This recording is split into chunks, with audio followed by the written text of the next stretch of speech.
Eddy Burback video? Oh, wait, I'll watch that. Wait, this is the one about quitting phone, right? It's an excellent video. All right, we'll try. We'll start. A few weeks ago, I was scrolling through Twitter, an app that I hate, wasting my time, when I came across this post. FaZe Sway's GF, Alina Rose, gifted one of the guys her used panties during the Bop House 5v1 stream with Vex Bolts. Now, I only recognize, I think, one word from that sentence, and it's the word panties, and it made me realize something. I hate my phone. I am constantly using my phone to see things that I don't want to see. Over the last few years, it has become increasingly unfun to use this thing. So why do I keep using it? Apps and social media have gotten much better at drawing me in, but lately I'll break out of my screen time feeling like nothing of value happened. I feel like a lab rat incentivized by cheese, but instead of delicious cheese, I'm being fed dorky ass clips of Elon Musk. It's embarrassing. Elon Musk saying, let's legalize comedy is fire. That's why a phone should exist. When he says, I am become meme, you want me to not have that in my fucking lexicon? Deep in my brainstem? I need to watch at least 14 to 15 Jeff Teague NBA podcast TikTok shorts every morning with my Cheerios. That's what I have to fucking have, okay? Embarrassing. Not embarrassed? Next time you get sucked into your phone, tell the next person you see everything you were up to for a full hour of screen time. Okay, so my friend sent me this Instagram reel of a screenshot of a tweet about Drake playing Fortnite with Ninja in 2018. And then I just sort of kept scrolling through reels for an hour, but I don't remember any of them. Like a lot of people my age, my smartphone has attached itself to nearly every aspect of my daily life. And it's really starting to make me feel like it's having a negative effect on me. But most people like me that daydream about getting rid of their phone just can't. Their job requires it. They have kids. They have to keep up with their Balatro addiction. True. But I don't have a real job. I don't have kids. I deleted Balatro because I played it on the toilet too much. Damn, are you guys phone Balatroers? I couldn't imagine being a phone Balatroer. No fucking way, dude. No, I'm main screen PC Balatro. I have an NVIDIA fucking 5090 cooking to make sure I get the Balatro experience that I deserve. You're gonna fucking play that on your phone? You can't even see shit. It's the perfect phone game? No. The perfect phone game was Fruit Ninja. They peaked at the beginning. It's been all downhill ever since. That was a game that required you to swipe on a phone. That was a game that understood the different mechanics of the phone versus everything else. Now we're just porting things that are better on PC or the Switch and putting it on a phone cramped. He was too embarrassed to say TFT. TFT is actually Satan's phone game because all it does is waste my time and you can't win if you're playing on the phone because it's fucking hard and laggy and you can't get the fucking item off the carousel. So you just lose and you're mad. TFT is actually a terrible phone game. Much. And then it hit me. I could be a lab rat, but in an experiment about getting rid of my phone. In 2025, what does it look like for someone in their late 20s living in a major city to completely get rid of their cell phone? Well, I'm going to find that out because over the next month, I will be locking my phone in this safe and I will not be opening it. So, without further ado, let's find out together.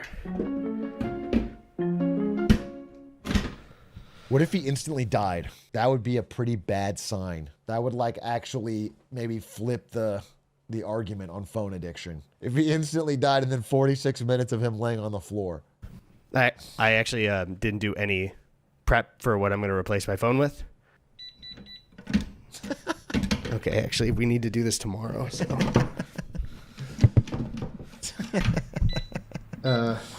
Now it's beeping.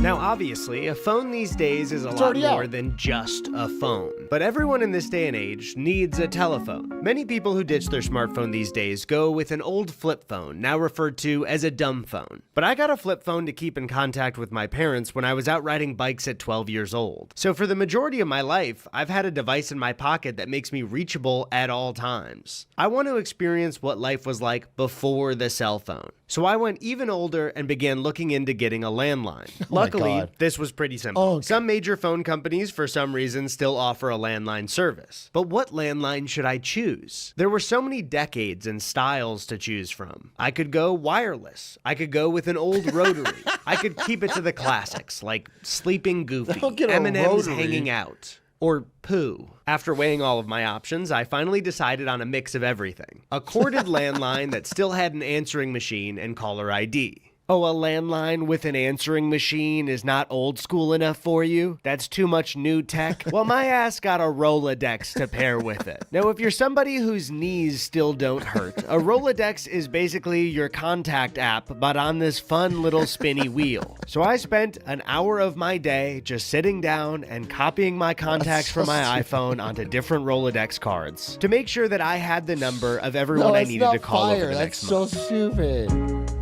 You can put it in an Excel document on your laptop. But I don't want to just call everyone. I want everyone to call me. I want to be popular. Whoa, whoa. So I posted my landline number on my close friend's Instagram story to inform people in my life that I wouldn't have my phone. But not everyone in my life is on my close friend's Instagram. Some don't have Instagram at all, and some are finding out just now that they're not on my close friends list. So I began texting people in my life the information as well. Other than a telephone, I use my phone as a tool for He's using more technology to set up his non-technology month than I would normally use. many aspects of my life. I began replacing as much as I could think of with alternatives. I filled out a physical calendar. I got notebooks and pens to replace my notepad app. Grabbed a film camera to take photos with. Every morning, I set an alarm, so I replaced it with an old-fashioned alarm clock. Okay. That's so annoying. Does he work at the factory? Oh, man, that's gonna piss me off. Why didn't I get a digital alarm clock? I'm getting rid of my phone, not becoming Ebenezer Scrooge. Also, just in case of any major text that I may miss, I hooked up my iMessage to an old laptop Chrissy had, but being able to check texts all the time felt like cheating. So I bought this chess clock and decided I would only be able to clock in 5 total minutes checking text the entire month.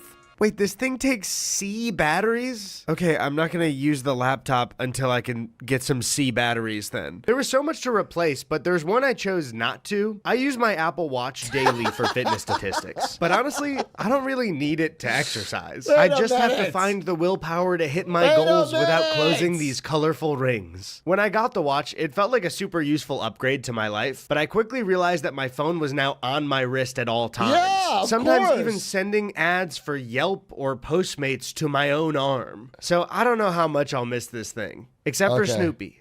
I will miss you, Snoopy. I'm sorry I'm putting you in a box. Lastly, I replaced the iPhone's video camera with a Sony camcorder. Looking at all the items that would replace my phone sprawled out on the floor, I decided I was prepared enough to begin. Okay.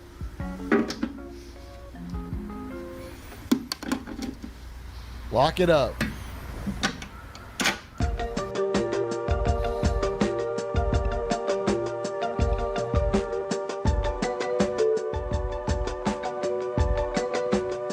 It was mid-afternoon by the time I started, so I decided to check if I had any calls or messages on my landline. I had posted and sent the number to almost everyone I know, so I was sure there was a ton of missed calls and voicemails to listen to.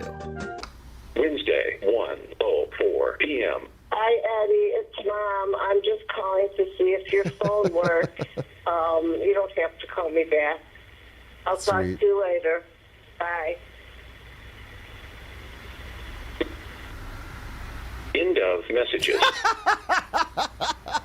Within a few minutes, I came across the first minor hurdle of not having a smartphone on me. After checking my email on my computer, I saw that there was a package down in my mailroom. Now usually, to unlock the mailroom lockers, I open an email on my phone and scan a barcode. But luckily, they also provide a numeric code to put into a keypad. So I grabbed a notepad and I wrote the code down. We're not talking about the notepad app here. I get it. I mean, I put a pen to paper, like a soldier in World War II, sending a letter tour that home crazy. to his girlfriend, who has now taken his spot on a Major League Baseball team. It's not that Or crazy. I think that's what it was like. Honestly, the only war movie I've seen is A League of Their Own. Hello, Eddie from the future here. This is absolutely the last thing that I'm editing, and I have not seen this footage until now. So on the first day, I walked out of the apartment. Chrissy changed the code to the safe, wrote it down, left for her apartment, and I asked her to hide it in a place I'd never check. And apparently she put it in a case of Black Ops 2. Holy shit, But under appropriate. a disc of Jingle All the Way 2. I don't even know where she got this movie. I don't even know why she has Black Ops. For over a decade. If that's at my place, that's coming out instantly. Okay, not only do I want to pull out Black Ops and check on it, but I'm going to want to watch Jingle All the Way too the second I see that DVD. Okay, you can't hide it there. My iPhone has been an extension of my body, an extra limb that connects me to the world of the internet. So the first few hours with that limb severed had me feeling its phantom in my pocket. I decided to start keeping a tally in a notepad every time I felt compelled to reach for or check it. And within those first few hours, I realized something. I was bored. Truly bored. It was rainy in LA. I had finished working for the day and didn't have everything ever made and everyone I've ever known at my This is disposal. crazy because you can definitely still play a game. You can get on your fucking laptop. Are you playing laptops? If you're on your laptop, it's basically a big phone nowadays.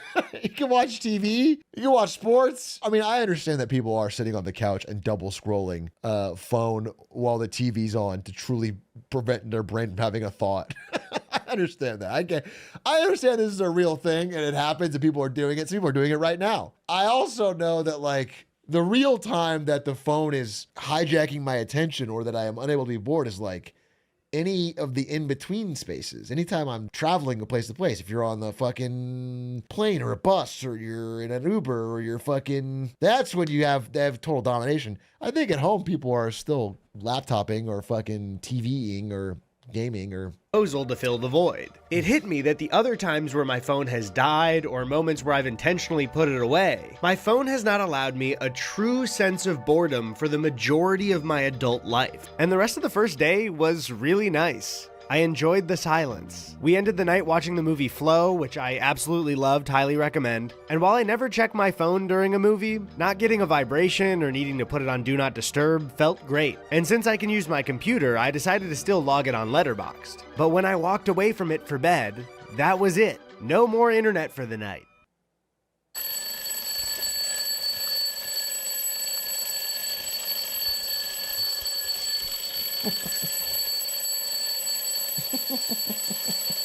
Why did I put it so high up?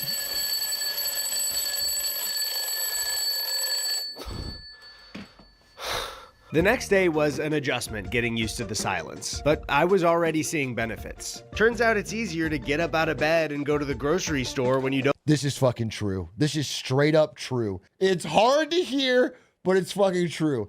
It's easier to fall asleep and it's easier to wake up. It's so deeply true. Everyone knows it, but most people don't want to hear it. They don't want to hear it because it's too painful. The idea that you should not have your phone in your bed at night when you're going to bed and then there when you wake up, it's too painful. Don't waste your first 30 minutes scrolling through Twitter. Or if you're experiencing one of your lowest lows, Reddit. Ooh, shivers down my spine just thinking about it. Oh, by the way, last night Chrissy and I had pasta, sausage, and Trader Joe's cheesy creamy greens and veggies. I can't fall asleep without YouTube though. The truth is you just have trained your brain not to. You absolutely can, dude. You're not the one person biologically who can't fall asleep without YouTube. You've just trained your brain to have YouTube. And by the way, you're still falling asleep later and with worse quality sleep.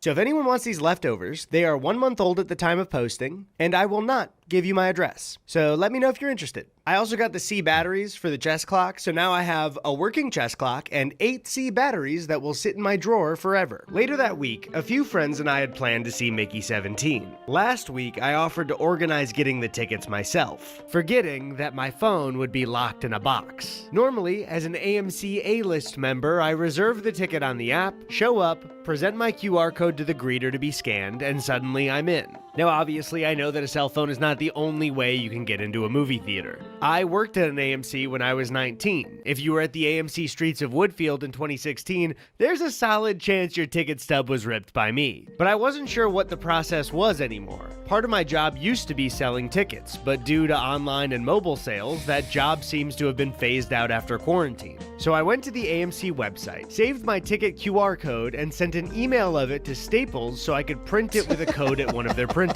I then wrote down the Staples code along with my ticket confirmation as a backup. Is this overkill? So Probably. But if for some reason So I couldn't prove stupid. my purchase, You have a computer. You could just email it to one of the many friends that are going. No, this is I'd be stupid. ruining the whole night for my friends. So I headed over to Staples, and after inputting the code from my notepad,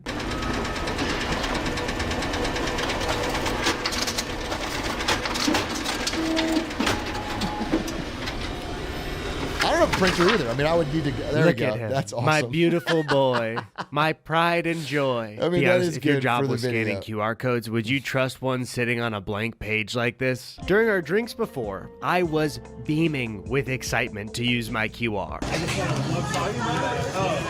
Look at how proud I am of it, but I had no idea what was waiting for me in the theater. Now, fortunately for me, and unfortunately for labor everywhere, the AMC ticket sales employees have been replaced by kiosks. So I headed there to scan my QR code instead of the greeter because I got nervous. Did you guys see? Disaster 1. I froze the machine. Broke I was it? confused. I clicked the keypad and I think I broke it, so I think I'll have to. Luckily, there was an open machine next to me, Okay. so I made a quick recovery only for Disaster 2. My QR code was printed so inconveniently that it wouldn't fit in the scanner. I desperately folded the paper as my friends waited on me for their tickets. And it just wouldn't scan. Just cut to home. Yeah, we missed the movie. Come on. My Clutch it baby up. boy was a disappointment. But you could just use the credit card you bought the tickets with. So I didn't need to do any of this. Didn't need a phone and could have just shown up with my credit card. Okay, so there are minor inconveniences like writing things down or bringing my credit card. But I wanted to know what it was like to traverse a city without my phone. I would agree that directions are the #1 thing you need a phone for. Obviously, there's many, many things, and we're all addicted to our phones, but like the most annoying thing to lose would be directions. Because it's like so incredibly convenient to have a geolocated device with a 3D digital map in your pocket of wherever you are, wherever you need to go that can route at all times. I mean, Google Maps is one of the greatest inventions in human history. It's incredible. With live traffic data, it's incredible.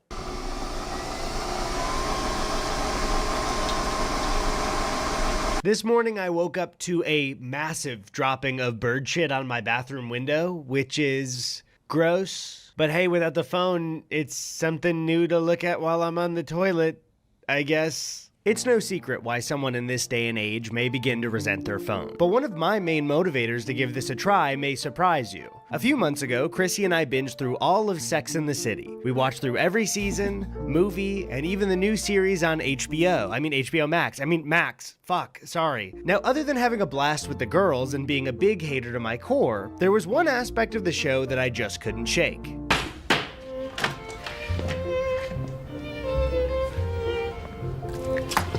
Well, laugh. It's a joke. No, not that. Sorry.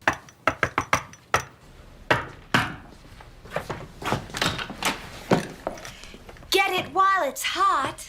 Not that either. Man, I gotta text my editor. But I don't have a cell phone. And my editor's me, so he doesn't have a cell phone He either. edits his own Can be tough. videos? The show That's starts with impressive. Carrie in her early 30s. But even though I'm a young 28, not even fucking close to 30, the era of life that Carrie, Samantha, Miranda, and Charlotte are in is pretty similar to mine. The one glaring difference, other than being in LA instead of New York, is their lifestyles without smartphones and social media impacting it. Of course, this isn't a staple of the show, but the times the show belongs belong to. The new series has to adapt to our new world just like we do. Carrie is a podcaster. She tweets. Everyone uses their smartphones. But even though I was always aware that times had changed, it didn't feel so drastic until I watched the original show. No dating apps, no creating a second version of yourself online for the world to perceive. On a night in, Carrie writes, Miranda watches TV, Charlotte reads either the Old Testament or the New Testament, depending on what season you watch, and Samantha gets laid. They don't pull out a little computer that shows them what everyone they've ever met is up to at that exact moment. Charlotte doesn't do the dishes with her AirPods in, catching up on the Twitter drama between the richest man in the world and Hassan Piker. Samantha doesn't watch the Costco guys on Fortnite Friday. Well, If it's something that we really like a lot, that's 5 big They're balloons. missing out. Something we're not that crazy about could go down to 1 and then anywhere in between. Of course. And they also call each other for plans. They don't use a GPS. They agree on a time to meet somewhere, and then they just like hope Yeah, this is that the it all craziest works thing to out. me. And that's what struck me most of all. It was the intentionality in making plans and navigating a Where was I just at? I was just with Ari in a group. Ren Fair. I was at the Ren Fair. Despite it not being Ren Fair appropriate, we had to use our phones to find each other at the same Ren Fair multiple times. Because people wander off to go look at things or get a turkey leg or whatever, and you don't know where the fuck they are. How did anyone do this before? How did anyone keep track of a group? There's so many people there. That was crazy. Time and place. city. If you're older Alright, watching this, feel free to roll your eyes, because this was what the world was like until very recently. But because I'm such a young, fresh 28-year-old, I have never in my life made adult plans without the convenience of a smartphone. If I want to drive or Uber somewhere, I don't really need to know where to go because the GPS will handle it. If I want to take public transit, my phone will give me live details on what to do. If I'm running late, I can text and update the person. I have Google at my fingertips to answer any question that I could ever think of. So what do I actually do when I make plans? I might as well get to a dinner and have the waiter cut my spaghetti for me. There was just something about the way that the girls went through life that just felt more grown up to me. I couldn't help but wonder, has my phone kept me from becoming a fully capable adult? Ready for my Carrie night out, I needed to call one of the girls. Looking to have fun cocktails and a yap sesh, I knew just who to call. My friend Jordan. I planned on taking the bus because even though I could Uber there from my desktop, I'd need to cheat and ask Jordan to call my Uber home on the way back. But to take the bus, my two options were change, as in coins, which I do not have because I'm not an 1800s prospector ordering a whiskey at a saloon, or the public transit app on my phone. Oh, my phone! Shit! I don't know if you guys know this, but I locked my phone away. After a quick search, I saw that you can get a physical tap card in LA at most pharmacies and grocery stores. So I walked over to CVS and couldn't find a tap card anywhere. I asked the manager if they sold tap cards, and he said, "We should, but I'm not sure that we do." After confirming that they didn't, he was so helpful and told me you could get them at the train station. I thanked him and said I needed it for the bus. And he goes, "Oh, you could just get the app on your phone." Yeah. My dumb ass goes, "Right, thank you. I'm doing this thing where I don't have my phone, but thank you." What the fuck was that supposed to mean to him? Anyway, I went over to Ralph's and yet again, no card. Until I asked an employee and she walked me over to their work desk, busted out a dusty fanny pack from a bottom drawer and got me a card. The whole base. process seemed like there hadn't been a physical tap card purchase in years. This whole ordeal gave me just enough time to get ready and call Jordan to let him know what time to meet. Awesome. All right, well then, hopefully nothing goes wrong. If it gets to be like, too late, just give up on me, I'll go home. Okay, that's true. You're the perfect person for me to fuck this up with. All right, I'll see you there. Next, I headed over to my computer, went to Google Maps, clicked on the transit direction to get to the bar, and wrote down the specific bus routes I'd need to get there. My bus was leaving very soon, so I had to rush out the door. Now, depending on where you are, who you are, and what age you are, I am not recommending that you also travel alone without your phone at night. Smartphones have offered a lot of safety to people who are by themselves, so just know that I wanted to do this, and unfortunately, it's a bit safer for me than for some of you. Look, it's no surprise from my personality, my writing, and my general vibe that I am an overthinker. So on my way to the bus, anxious thoughts were flying by. What if I miss my stop? What if the bus doesn't come on time? What if I get lost and leave Jordan done waiting? What if the bus explodes? Could happen. And normally, I can quell these thoughts by getting confirmation on my phone. But shockingly, without the option to confirm, I was forced to face It's just funny because the bus is probably the single greatest spot for a phone in human history. There's no better time to have a phone. There's never when the phone is more appropriate. If we could just isolate phones to the bus, it would be a good thing. Bring a book? Sure, you could bring a book, but there's nothing wrong with having a phone on the bus, bro. these thoughts head on. And you know what? It was super fucking easy to ride the bus without my phone. They say the goddamn street names out loud. Why was I worried? Thanks, man. Thanks. Have a good one. I got off the first bus, crossed the street to the next stop, and waited for the second. No checking Twitter, just raw dog, no headphones at the bus stop.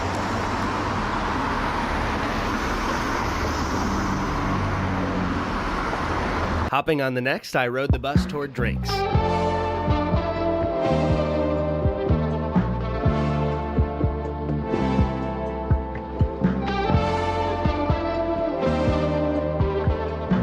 At one point, I wanted to make sure I was headed in the right direction, so I asked a stranger, and he was super nice and helpful. And before he got off the bus, he nodded and fist bumped me. Not quite as good as nervously Googling and having Gemini tell me the wrong fucking answer, but I'll take it. And as I became a tiny little You speck. said wrong answer? This is not the wrong answer.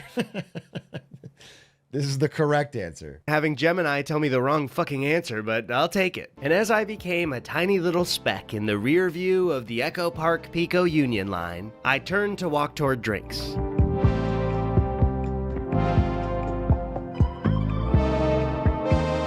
I finally made it there, and lo and behold, agreeing to meet at a place without 5 text updates still works just fine. Jordan and I had a great time, yapping our hearts out. 2 young philosophers in a heated debate, going toe-to-toe in the marketplace of ideas. I, of course, was on the right side of whatever we talked about, and Jordan was in the wrong. But his British accent kept giving his words an authority that made me insecure and angry. Also, we did need to use Jordan's phone to get my bus route back, because I did forget to look it up. Is someone telling me a bus route with their phone cheating? I didn't use my phone, but I sort of used someone else's? I don't know. A few hours and 1 too many cocktails later, Jordan walked me to my bus stop like a true gentleman. It came earlier than expected, and without my knowledge, Jordan captured my dorky ass scurrying to the door. On the ride home, it was really starting to hit me just how normal most aspects of my life felt without a phone. Sure, it was a bit inconvenient, sometimes a little bit dangerous. But is the harm that screen time and algorithms inflict on my brain really worth the convenience it brings? Well, I'll be honest, I've had 1 too many cocktails to find an answer to that. I also was on Metro TV. You guys ever watch Metro TV? It's a show about you taking the bus. You see me there? Look closer. There I am. Every time I've mentioned to a friend that I was getting rid of my phone, one of the first things they'd say would be, "Oh, are you gonna start reading?" First, yeah. Second, I was reading. Okay, not books, maybe. Does it count as reading if I read a tweet from Discussing Film that told me young Sheldon is returning to do a sweepstakes competition for the live-action Minecraft movie? It does. Mazes, puzzles, It panic also attack. counts if you read your chat and you're a streamer. That counts as reading. And if you are in chat and you read your own message saying Poggies, Lamau, Glizzy, Glizzy, Glizzy, that's also reading. Your literacy rate is improving. You're in charge. Whooping monster butt.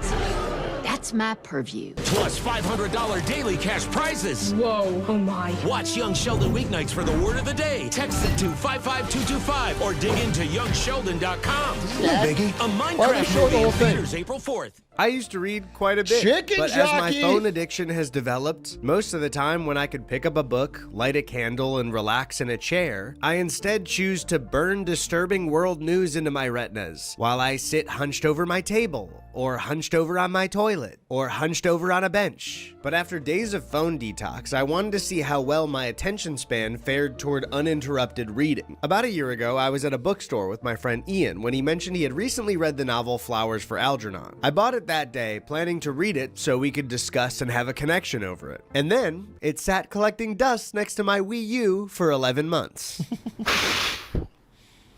Didn't get all the dust, maybe one more blow.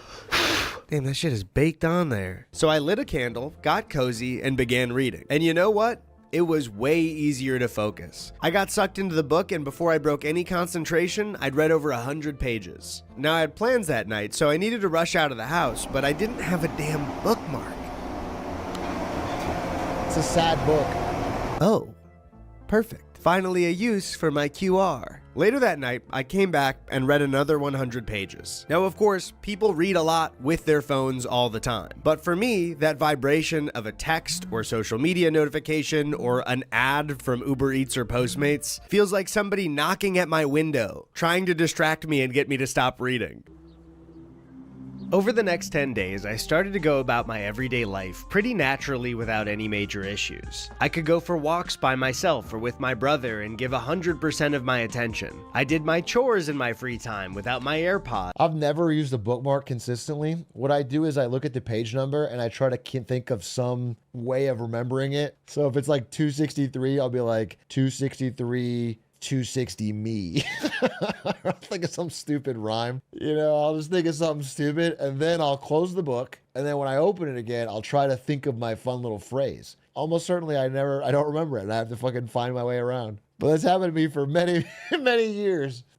Sometimes in silence or with a vinyl, maybe a podcast on my PS5 on occasion, but I didn't crave it. I was working on a video for the other channel I run with my brother, and I found myself procrastinating less, enjoying work more. Everything just started to feel normal. It's not like I shut out all of the internet either. I still followed the news and checked social media on occasion, but it didn't follow me in my pocket when I stepped away. The swirling mass in the back of my brain that the internet seems to occupy had completely severed, and I didn't miss it. I was embarrassed at the thought of how often in the past I would check my phone, especially when I wasn't really waiting on anything. Times where I felt anxious in public, when I wanted to fill the silence, and the worst of all, involuntarily checking. I was becoming a normie, and I liked it. I read books more. I sat in silence. I enjoyed the eclipse and didn't text it to anyone. I spent an hour on a rainy night just watching the rain fall, enjoying the sounds of drops hitting the pavement. I mean, what the hell? What's wrong with me? The next morning, I thought, surely the rain washed away the bird shit, right?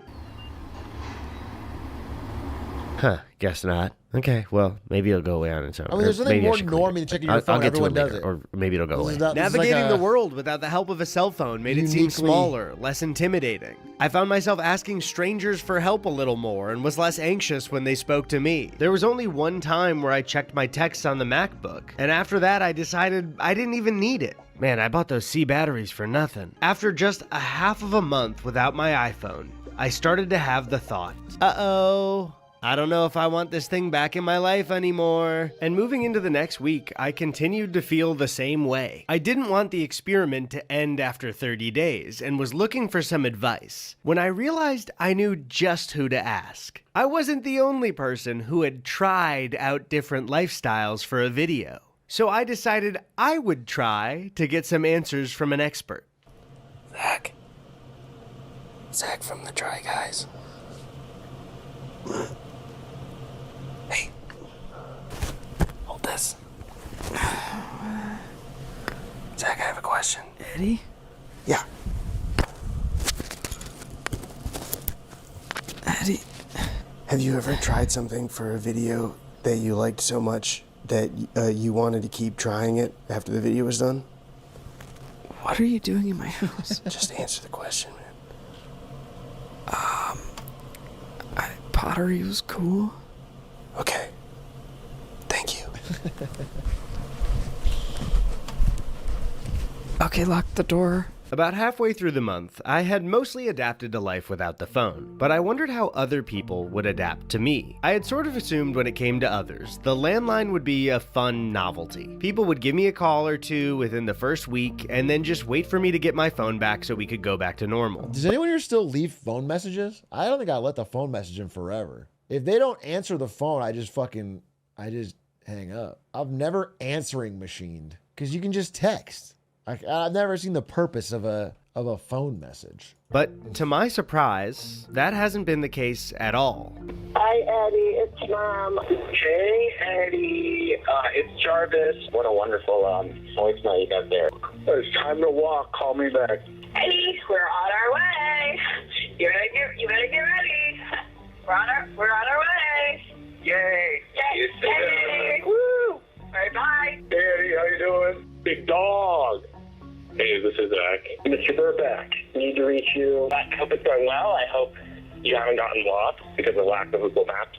Hey, Eddie, this is your friend Ash. Yes, I'm sorry. I was given this number for.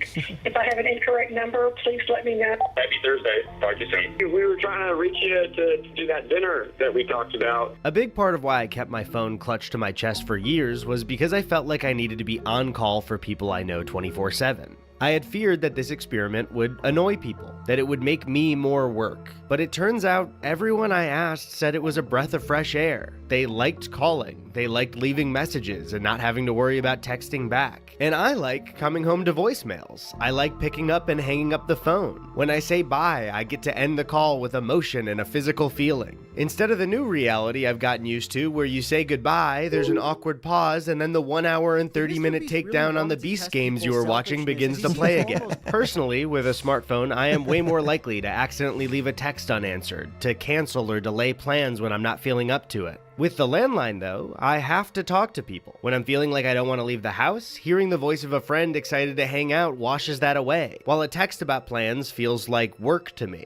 I'm realizing that there are a bunch of small antisocial behaviors that I believed were becoming part of my personality, but is more so my relationship with a computer in my pocket that I'm addicted to. However, the landline isn't all fun calls from friends and family. There is an aspect to it that has been driving me fucking crazy over the last 2 weeks. Spam calls. Spam calls and scammers are hitting my line more than anyone else. During business hours of the week, these assholes are calling me sometimes 30 to 40 times a day. But when the landline is your gateway to the outside world and social life, you have to get up and check who's calling when it's ringing.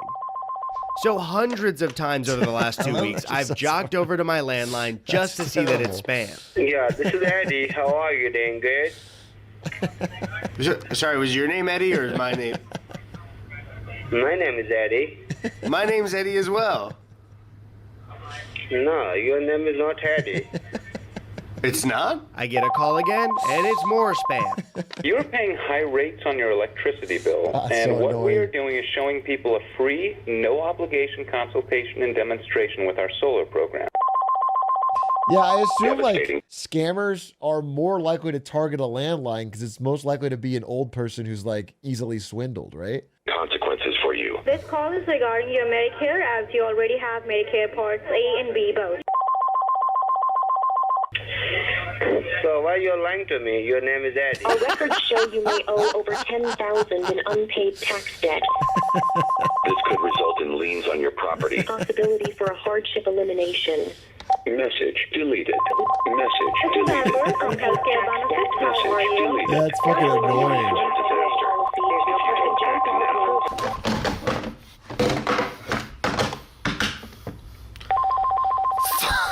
Message deleted. End of messages.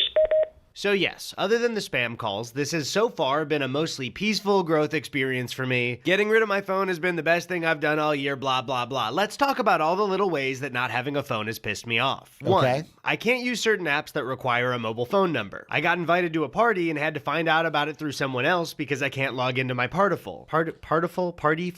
Partyful is the main way a lot of people I know send invites to parties now. And when you're throwing a party and someone ignores an invite, you're not going to call them and ask them if they got it. Of course they got it. They have a smartphone. So if I know you and I missed your birthday, blame it on the safe, not me. 2, there are a few useful tools on the iPhone that don't involve the internet, like tool belts. Some of you are similar to me. I've never fucking been invited to a party. Maybe one partyful in my life. Maybe I was like, damn, I guess I just don't know what the kids are doing nowadays. I'm not getting a lot of partyful invites. That's crazy. That's some LA shit. I mean, I'm in LA. I feel like I go to events decently enough. I hang out with people, but I don't got no partyful. I think partyful's like, you gotta be hip. Type tools. Yesterday, I was hanging frames on my wall and I couldn't use the level on my phone. Last week, the power went out and I realized just how much I had gotten used to having a flashlight on me at all times. 3, I miss having a camera on me always. I love recording a little video of a squirrel or grabbing a funny photo to text someone. I've had to make peace with the fact that sometimes I've just got to enjoy a sunset instead of snapping it and sharing. On one hand, sure, it gives me a nice moment to take in and appreciate what's in front of me. But on the other hand, I can't use it as a moment to connect with someone, so it's 50-50. 4. Some friends are texters, some are callers. Friends that are texters have not really called my landline. They may have died. 5. Weather app. No weather app unless check computer. Don't know how hot it is. 6. I'm using my computer way more often for sure. Sometimes I'll still waste time on it like I do my phone, but it feels much more manageable when I can walk away. And lastly, 7. I'm hearing... Hold up. Sorry. I thought I heard my phone ringing. Everyone knows about the phantom vibration you occasionally feel in your pocket when your phone is sitting there. Yeah. That has disappeared for me. But I am now hearing phantom ringing in songs, in movies. Any similar tone has me perking my little ears up to check. But how does that all stack against crippling anxiety from social media and ruining my attention span? Well, like I said, I didn't have a level on me, so... One of the things I've enjoyed over the last few months is keeping up with current TV, mainly White Lotus, Severance, and a little bit of Formula One for all my Max Verstappen heads out there. And that part of my life was mostly unchanged, except I heard discourse about the shows through my friends' opinions and what they'd seen online. TV shows, politics, internet drama, basically everything that I'm algorithmically served are constantly placing people online into in-groups and out-groups. Like, if you disagree about a White Lotus episode in person, you're just hearing another perspective. But when a group of people have a different opinion on Twitter, it feels like large swaths of strangers are not like you over a micro diversion of an opinion about a show from Ned Schneebly. Shut up! Shut up! You both just cut it out for 1 second. Even though I was aware of this, time in the real world and away from my phone had me connecting with people in a much more positive light. Again, still paying attention to the news, so not saying everything's fine. Far from it. But not getting mad at invisible strangers and bots 1,000 times a day had me feeling a way I didn't in a long time. And during my final week, Chrissy was out of town cat sitting, which made me pretty unsure of how my final days alone would go. More recently, when I find myself alone in my apartment for an extended period of time, I've been increasingly frustrated with how much I use my phone, especially before bed. Sometimes internally screaming that I should put it down, but scrolling through TikTok for some reason. What's it gonna give me? But during this week, I got to do so much more regular chilling. Without my screen time, I watched more movies, read more books, exercise, cleaned, all shit that I normally do, but none of it was rushed because after work, I didn't waste a bunch of time on my phone. Also, speaking of chillin', I watched YouTube only on the TV for the last month and it ruled. Shout out to everyone who watches YouTube on the TV. I am thinking of you when I'm making videos. I appreciate you. If you're watching on something else, that's fine too. Also, shout out to laptop on a bed or laptop on a table. I can't hate on you for that. So I think it's safe to say that my attention span has been completely rewired over the month. But without the magic of texting, I was communicating with people way less. It was quiet by myself, and I couldn't mask it with a podcast or music to keep me company 24/7. So I needed to get out of the apartment. Friday, 2:45 p.m. Hey, little man. It's Katie. I'm calling to let you know that we're going bowling at 9 p.m. Be there. See you then, big dog. This time when I took the bus, I did write down my directions just in case, but I've been retaining information for a full month without relying on my phone, so I just didn't look. I know where I'm going. And after arriving at the bowling alley, it was time to bowl. And yes, please. Yeah, okay, just press the thing up. What followed was the greatest bowling I've ever seen. Strike after strike, nobody could be stopped. Make you a better bowler. They almost kicked us out because they thought we were like cheating or something. Something about magnets. But we were using the balls that were there. Honestly, I'm like freaked out with how good we did. That's got to be connected to my not having my phone or something in some way, right? I don't know. It's Connor. But after some pro level bowling, we decided to get some food. I thought it was just gonna be like... Yeah. Oh, you're doing... Okay, you're dancing. Yeah, keep going. Whoa. Can you do it again? I don't think you had it recorded. Yeah, can you do more? That's just like not enough. Like... Backflip? Yeah. Backflip. Yeah. No. Suddenly, after some delicious food and a lot of drinks, it was 2 a.m. Everyone was nice enough to see me off at the bus stop, but I told them I was fine waiting alone. Then it was just me and Los Angeles at 2 in the morning.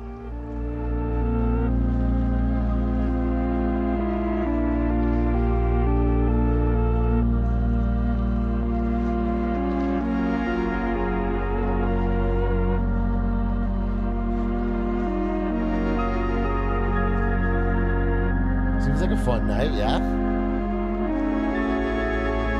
I think it'd be better with a phone, though.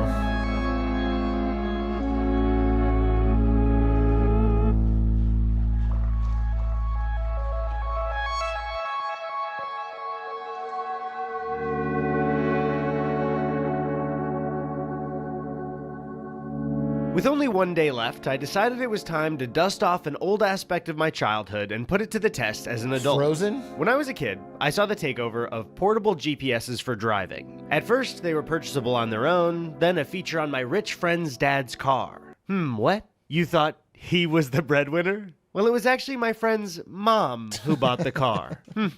Sounds like it's time to look inward about what we assume, I think. But before the GPS eventually arrived in every pocket in America, as you're going, we'll be monitoring the traffic. We'll give you your ETA. Yeah, I mean, that's if so sick. the traffic slows down in front of you, we'll update your ETA. That's so sick. And then we'll start looking to reroute you That's so around it to incredible. find a faster That's route. That's If we do, incredible. we'll offer it to you. there was a website that would plan your route to print so you could take it with you on your drive. That website was mapquest.com. Tony and I were going to follow MapQuest to Huntington Gardens and enjoy my final day of silence while the flowers were in bloom. So I routed our trip, sent my PDF to Staples, walked over, and man, I really should have fucking bought a printer for this. You ready? Hold on.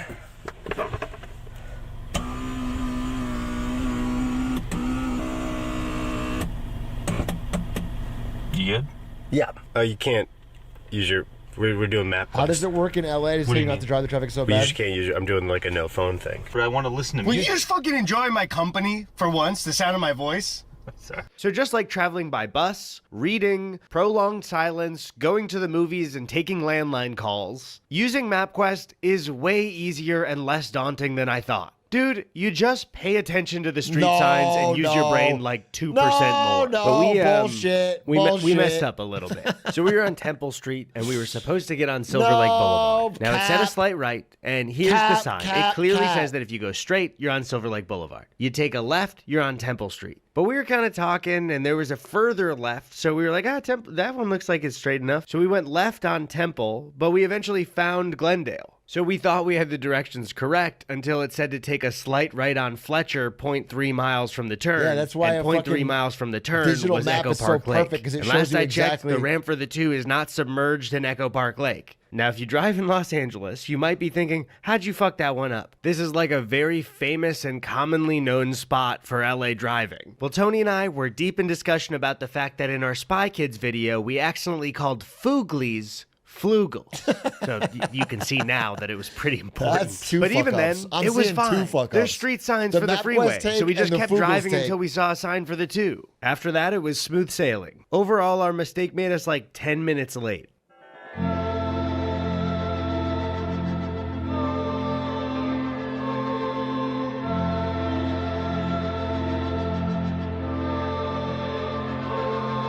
You know, there have been a set of questions that I get from people asking about this whole thing that are mostly the same. How are you going to get around? What do you do if you miss a text? What if you get lost? But those questions also come with a set of similar statements. Oh, I bet you'll feel so much better. You'll have so much more time on your hands. I'm so jealous. And that's because at the start of this, I, along with you, probably knew where this would go to a degree. I'm not exposing a problem here that was hidden in the shadows. We all know it. We feel it every day. But those questions that kept me from doing it before didn't turn out to be that daunting. Sure, occasionally I did have to rely on someone else's phone for information or a text, but other than that, my life felt so normal. I think we're living in a time where our minds and our attention are such a currency, we need to start working out our brains like a muscle. And yes, that can be writing, reading, navigating, but I think you also need to build your own silence, your own peace. and that peace hurts the money of things keeping you on your phone. So the day will not come where Elon decides you need a break from Twitter for your mental health. There will not be a moment where people stop capitalizing on your anger, joy, sadness for their own profit. It's up to you to rip yourself back into reality as much as you can and take back what is rightfully yours. You. As for me, it was almost time to unlock the safe. I watched the countdown clock creep closer to 0, but instead of relief or confidence, I found myself filled with the same desperation for a solution that made me do this whole thing in the first place. What will my relationship with my phone be like after this? Will I lock it up every once in a while? Will I delete most of the apps and just use my computer when I need it? Will I lose everything I learned here and be stuck scrolling before bed again? After spending a portion of my youth in a cloud of buzzing noise, I had hoped to step outside of it, to turn around and be shocked at how much it had crept into every corridor of my brain. And that is exactly what happened. But I know that beyond a month-long experiment, it's unrealistic to go back to a world without the phone entirely. The thing is, I've known for years that the way I was beginning to use it was not good for me. I kept telling myself that I'd make a change, and until now, I never truly committed to that. So while I have no idea what my relationship to this thing will be in the future, I do know that it will not be the same as the past. It turns out the only way to stop using your phone too much is to just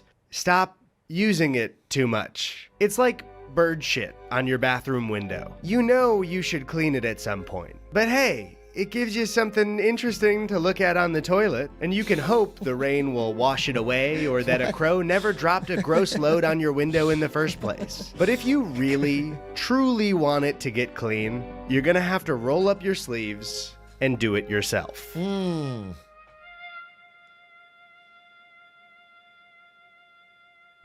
Cinema.